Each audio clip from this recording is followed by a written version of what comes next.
April 4th, 2024. Just about 3 minutes and 30 seconds to go to the cash open here. On this lovely morning, we're seeing the S&Ps up 36. You have to love why the rally got sparked in here. Okay, I mean, literally, what's the market saying? So the rally was sparked not by non-farm payrolls that's coming out tomorrow. No. Today it was jobless claims, which was a pretty benign number. I mean, on a day-to-day basis, it's been fairly benign. It obviously comes out weekly, yada, yada, yada. But today showed a significant uptick. Yes, we are so jobless. We should definitely buy this. You know, for some reason, it sparked like memory of like 2008. People were not saying that in 2008. That's why I keep pointing out how twisted around this marketplace happens to be. We're so twisted that everybody's like, "Yeah, I can't wait until I'm jobless and the market rallies." Like, is that how far we've come? Yeah, nobody ever said that trading had to have intelligence attached to it. Anyway, with that, the markets are rallying this morning, and where are we right now is quite entertaining. If you take a look at the S&Ps with me here, if you stop the marketplace right here, we are literally where we started the week. We are massively unchanged on the week. Yeah, so where are we going right now? Oh, we're going higher. By the way, the expected move inside of SPX for today, what was it? It was only 2360. So we're making quite the substantial move. And the move today, we're starting to look through some of the usual suspects. The financials, they're up. I mean, pretty good bid under them. The energy sector is basically flat to down in the open. That is the only sector that really looks like it's getting, the only sector that matters that's really kind of getting smoked. You have a little bit of a bid under NVIDIA. Tesla's got a little bit of a bid, just a little bit. It's Meta. Meta's definitely got a sizable bid. It's $10 bid under it. But I was looking at this, like Google is kind of down, Amazon's got a little action. Like there's not a lot of play out of a lot of the tech stocks, only a handful of tech stocks that have that big bid under them. So there is one thing, though, that I wanted to point out with 1 minute to go to the cash open. The bonds, they've rallied, not as much as you would have expected, though, with this kind of a rally in the market. The same goes for like gold. Gold started like backing off. It's like, so some of the asset classes are not per se confirming the rally. Does it mean we're going to back off? I don't know, but it's incredible the amount of one-sided trade. And I'm not just talking about to the upside, even to the downside this week. It's been incredible the amount of one-sided trade we've actually had. So this rally, though, it's sketchy to the upside. The volume it's decent out there. Again, I'm just bothered by the fact that the bonds, like if the bonds exploded to the upside by like a full point, they're a little more than halfway home to a full point, but if the bonds exploded to the upside, maybe the rally make a little bit more sense to me. We're going to come into the cash open here.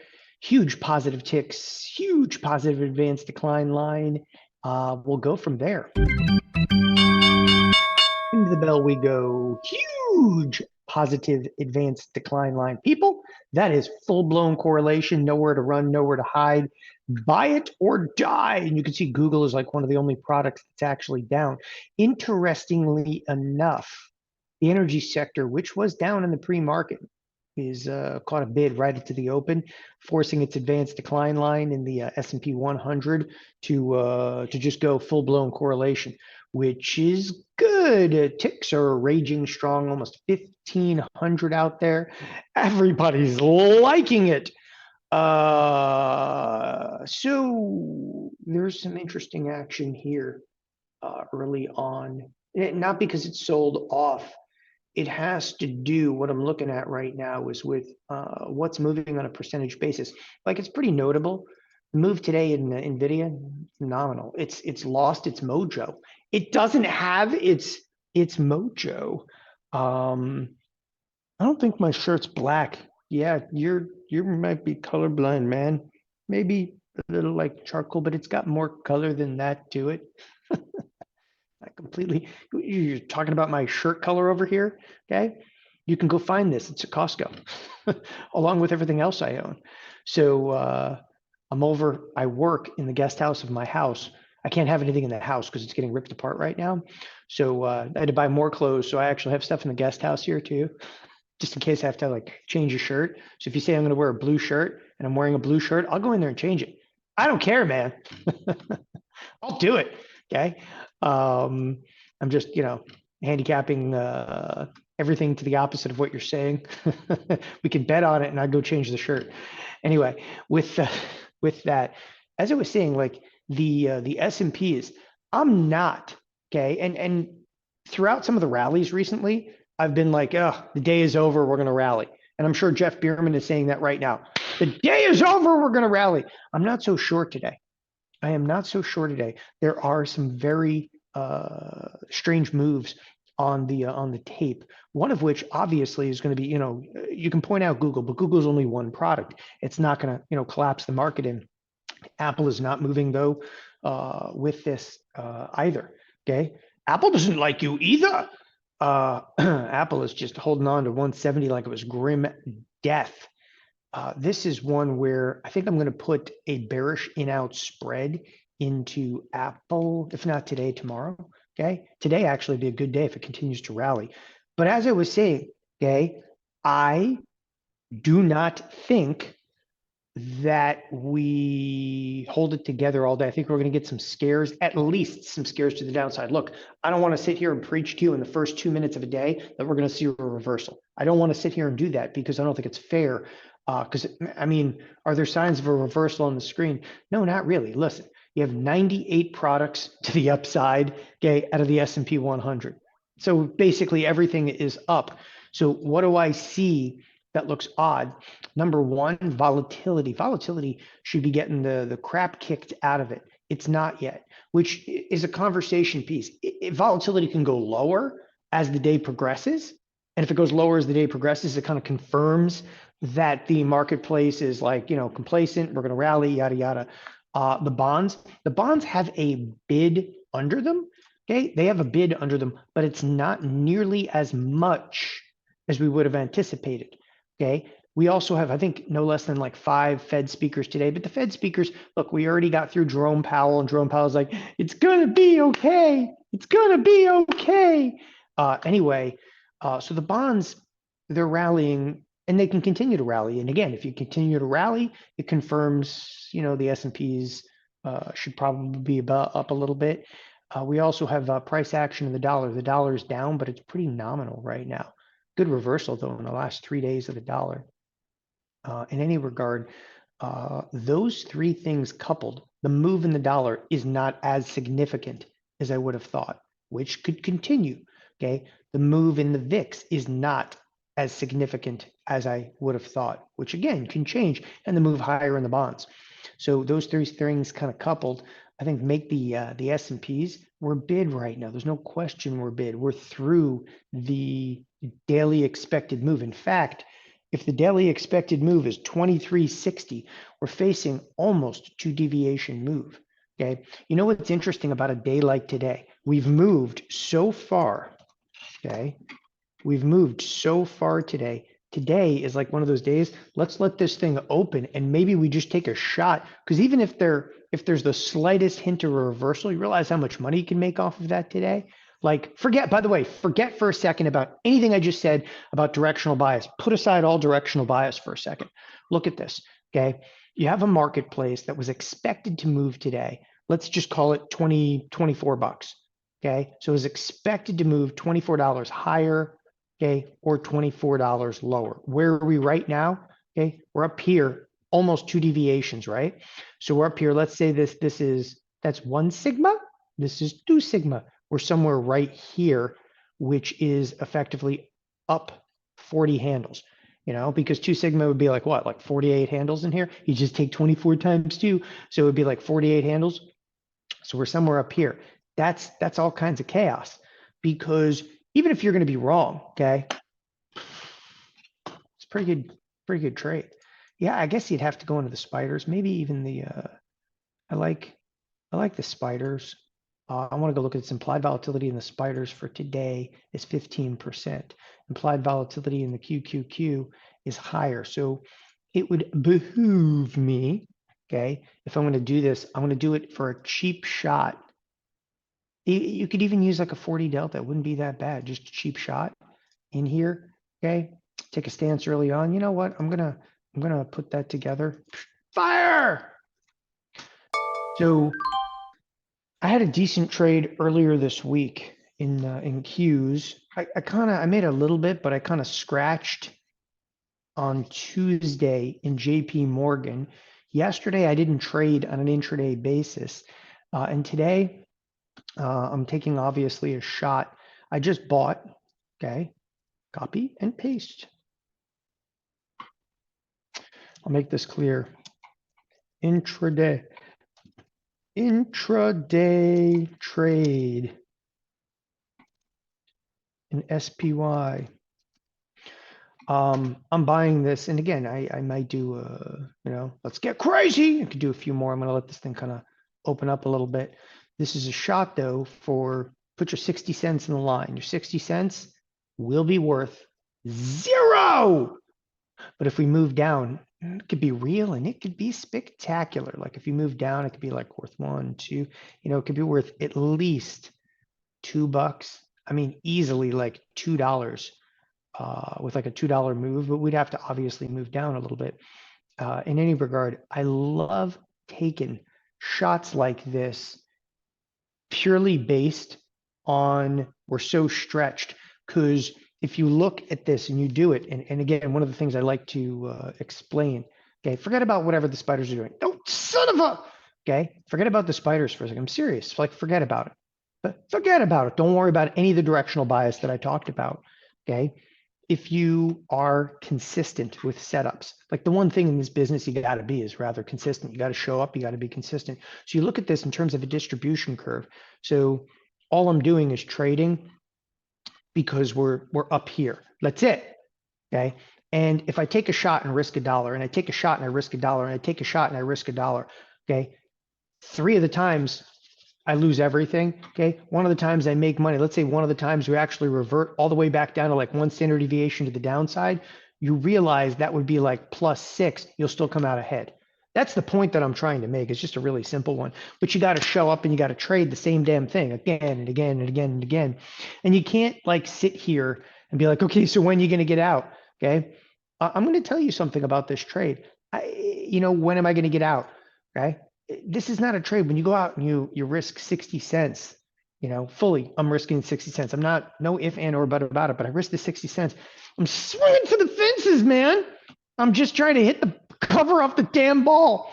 And in doing so, especially when buying puts, okay, this also I could probably look at and give you the exact research of buying the calls too, but I know off the top of my head, I don't know the top of the head of the calls, but in the puts, okay, statistically speaking, if you're going to have a reversal and a down day, the very end of the day, like the last 15 minutes, is the most intense sell side activity, statistically speaking. I think you can make the same argument for some of the rallies that we've had, though. Okay. Anyway, look at this incoming. Seriously, all I do is I come here, I work, I go home, I get beaten up by a couple of kids, I pick them up, I drive them around, right? It's this is, I'm losing it. Anyway, even if they smell a hint of a down move, the option will move by 20 cents like that. It just snaps. Okay. But the point that I was trying to make this morning, now we'll go back to some directional implications. The bonds just don't look right. And that's the kind of crap where they can look right later. Like I would have figured that the bonds would have rallied a lot more on this. Okay. Remember what the news was this morning. For those of you that tuned in a little bit late, the news this morning that sparked the rally. Look, we were already rallying. When I woke up, the S&Ps were up 17, just added another 17. But the news that sparked the rally this morning was jobless claims upticked, meaning more people are jobless. By the way, a lot of those jobless claims, specifically California, they didn't have the real numbers, so they just estimated. They're like, it's California, just make up a number. Anyway, so they're estimates.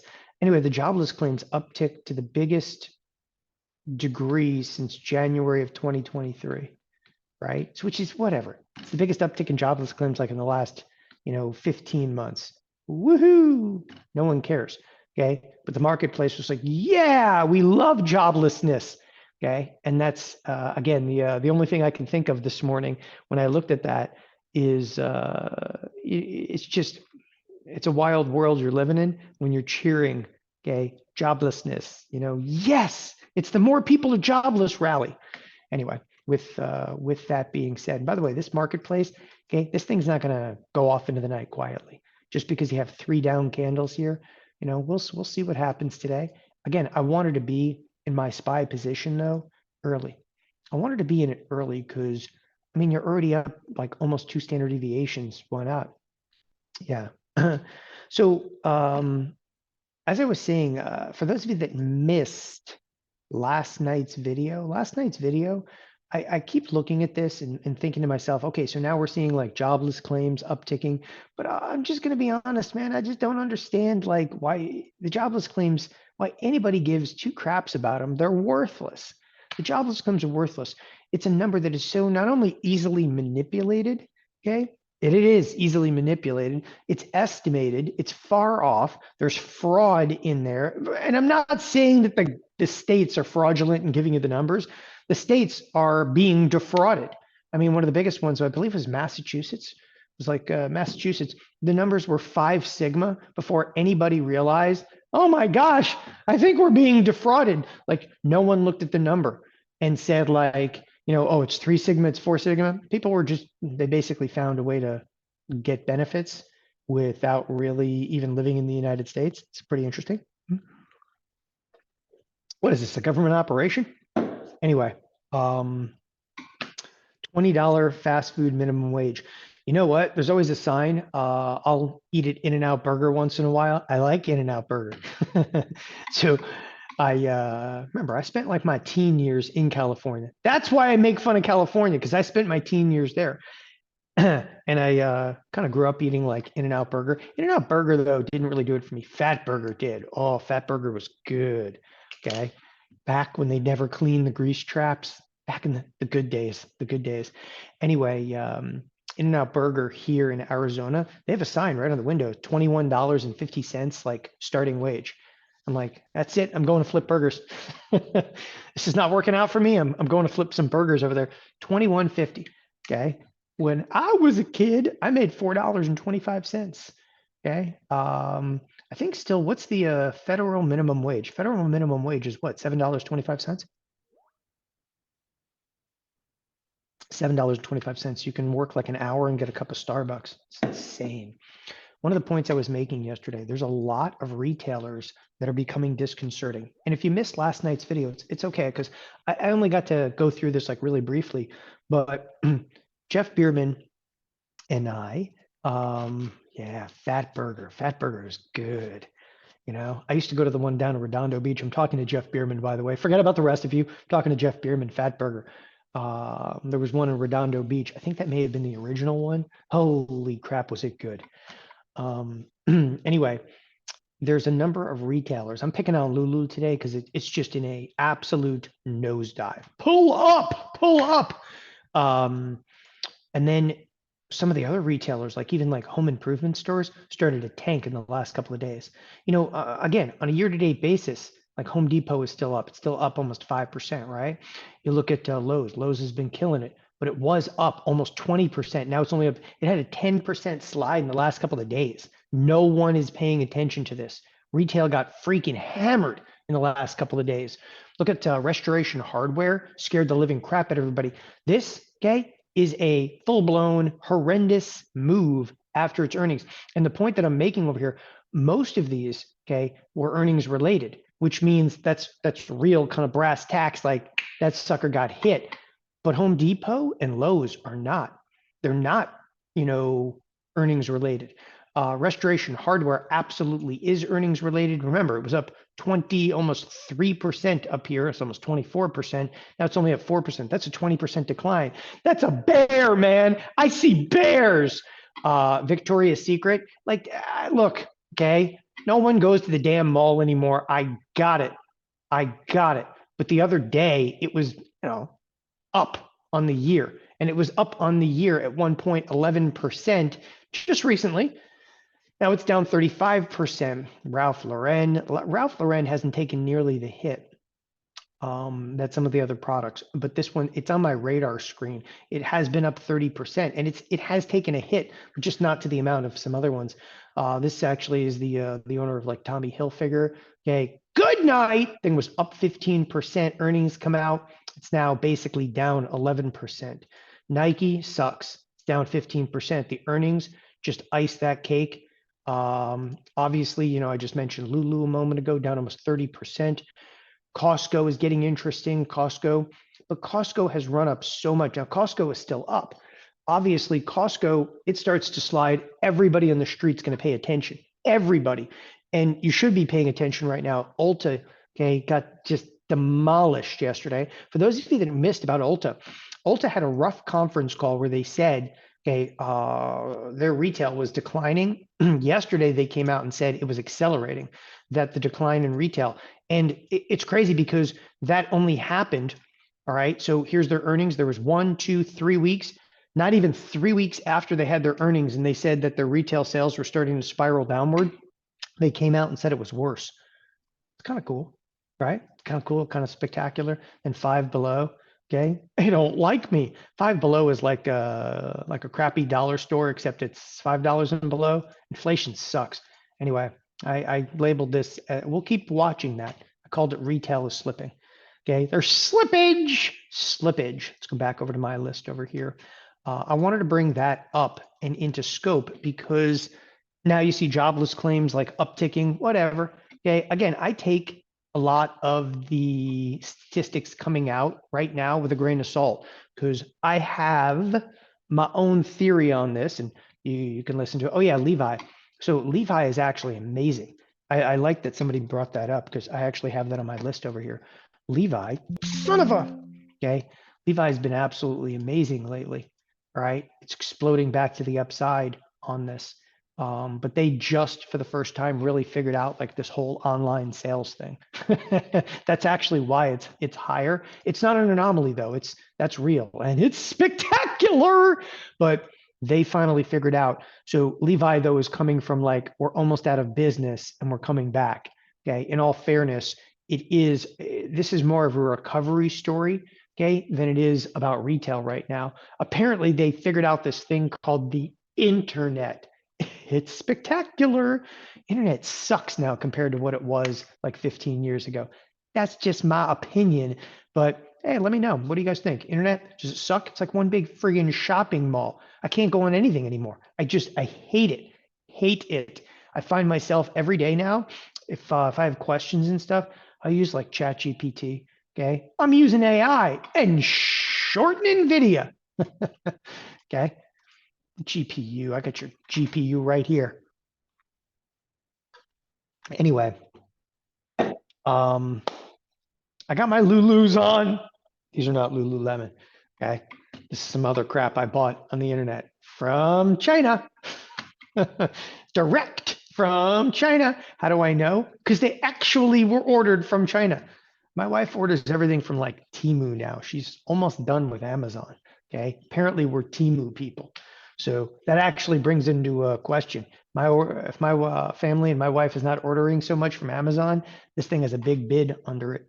But there is, I said this to my wife actually last night. I said to her, I was like, look, some of the retail stocks are getting hit. She said, everybody's ordering from Temu. Okay. And the other one, crap, I can't remember the other name of it. There's another one on there too. But Temu is like the weirdest site. Okay. You can't actually search for anything. It's very strange. Anyway, she was factoring in that some of the retail sales declines here in the US were because of Temu. Okay. The internet only shows me TheoTRADE ads. Sheen, Ahmad, you hit it. I couldn't come up with that, but it's Sheen, right? Anyway, I'm sorry. The internet is now a great source of misinformation. Come on! Some people actually see it that way, not as a misinformation, but as real. It's, it is so messed up. Okay. I look at Twitter because I am incredibly amused by the sheer stupidity at times on there. I mean, it's amazing some of the stuff that you see on there. In any regard, that's something to think about. I think my wife probably has a point. Both Shein and Temu, in all seriousness, that's where people are ordering a huge amount of goods from. That could actually be some of the damage that you're seeing inflicted. It explains something like a Lululemon. It explains like the Five Below. It really does. It doesn't explain like a Home Depot or a Lowe's though. And it would never like Costco is the one that I would really watch because you don't just get the everyday clientele of Costco. Costco is extraordinarily dependent upon actually a rather high end buyer. I've talked to a lot of people that have run Costco over the years and so forth. Their statistics are shocking. You know, people feel like they're getting a deal in there. I go crazy. I go crazy in Costco. I just had to buy new tires in Costco. Yeah, I broke down new tires. My tires ripped apart. It happens. Okay. It can happen. It happens to the best of us. New tires. Okay. Timu. It's like plastic crap. Okay. Although my kids are like playing with like Timu Legos, which are not real Legos. They're like fake Legos, but they actually like them better. In all seriousness, the kids like the Timu Legos that they get on there better than the real Legos. They're like really complicated and have all of these like you know LEDs and so forth, and has some really cool stuff in them. Anyway, just taking a look around the usual suspects, there's a little bit of slippage to the marketplace. As I said, I just don't think this day is going to go as easily as we suspected. The S&Ps haven't really backed off. Don't get crazy. This is not backing off. Come on. They've oh, we were here and then we were here. What do you got? 4 points? It's absolutely nothing. 4 points of slippage in here doesn't mean much. The ticks are waning a little bit. The advanced decline line, look, we started in a correlated state today, which is critically important. But I'll bring back up the put that I bought. The put that I bought, if it even smells a hint, okay, of sell side, that put just jumped by 30 cents.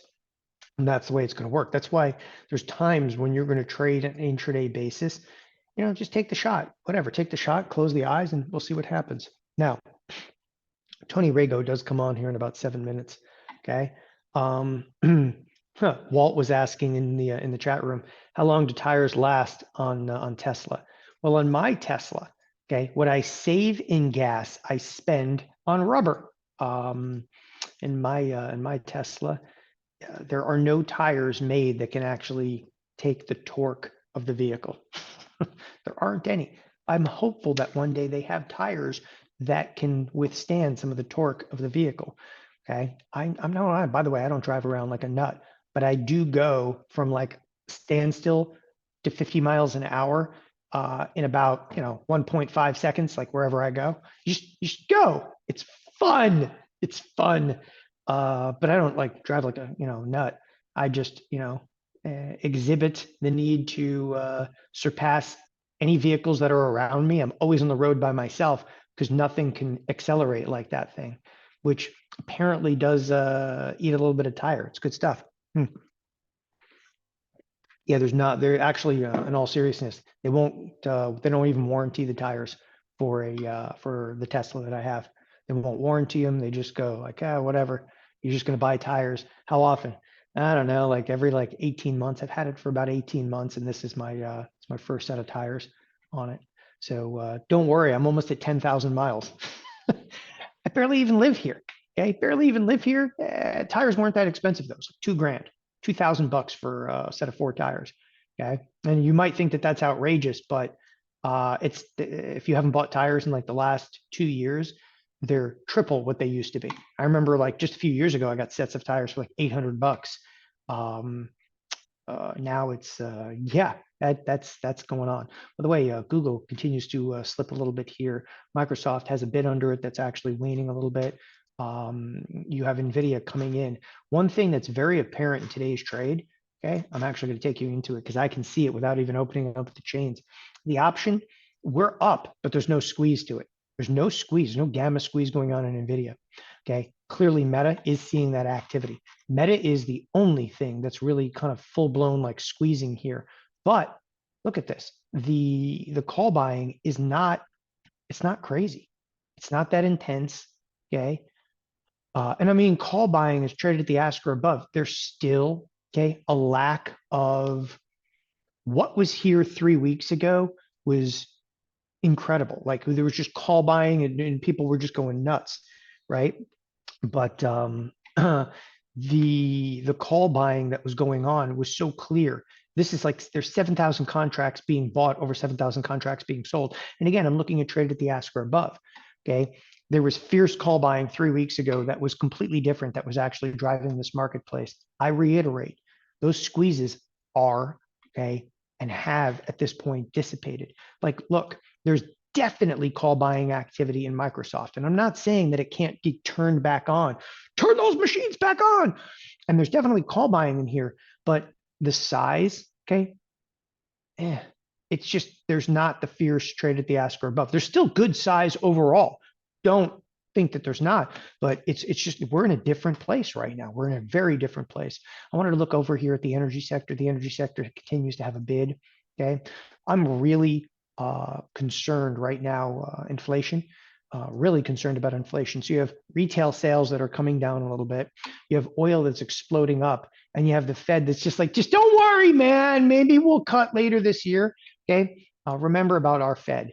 Okay. The Fed has done a spectacular job of getting you to remember how wrong they have been. All you have to do is say transitory, and you realize, holy crap, he's right. The Fed has been wrong a considerable period of time. I have a real concern. I do myself about inflation. Okay. And I'm concerned about this, for everybody's sake. Inflation, it's not good. It's not good when you're buying tires for $800 and then they cost $2,000 shortly after that. And you realize, and by the way, you could shop around and try to figure out like the cost of things, the actual cost of making things. And I at first thought like, everybody's just screwing everybody else. And that's kind of how inflation starts. Okay. But it's gotten considerably worse, and the cost of items are just exploding higher. With oil, though, on the rip that it's presently on, okay, be afraid a little bit here. You really should, because especially like in the first quarter, look at the rally in oil. Oil was sitting at the beginning of the year at $70, 85. Okay, I could easily see oil going to $100 a barrel. I don't know if you guys saw the article yesterday, but there was an article. The administration canceled refilling the strategic petroleum reserve for the United States. So they have drained the strategic reserve in the United States, dramatically drained it, try to keep oil prices down.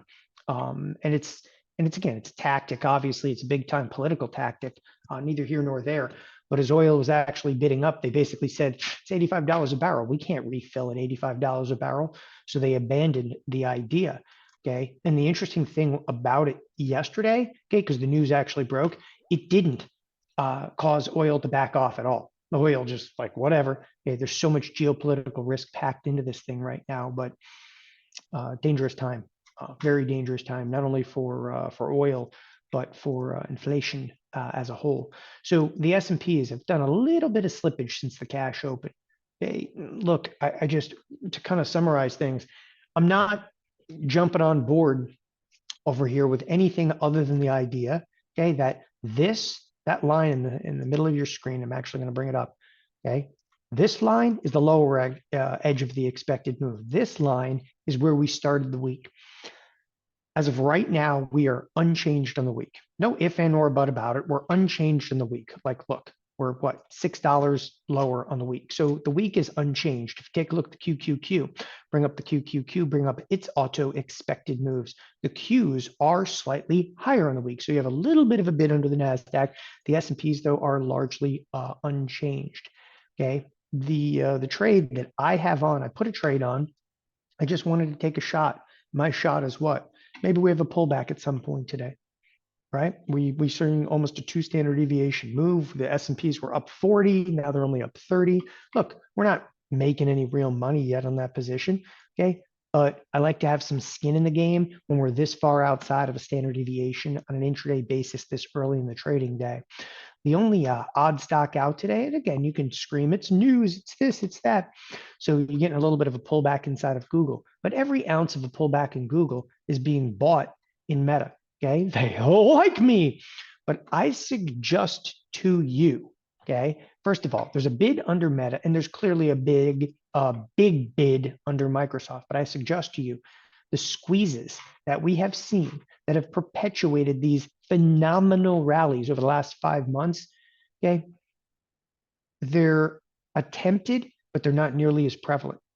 Okay. There's not the kind of trade activity here in Microsoft that causes a wild, 3 and 4% move. If you look at Meta, which is up, 2.6%, the number of calls being bought at the ask or above is nominal versus what's traded at the bid or below, which calls into question, can they actually even keep Meta bid today? So you came out of the gate this morning with call buyers. You've done nothing since.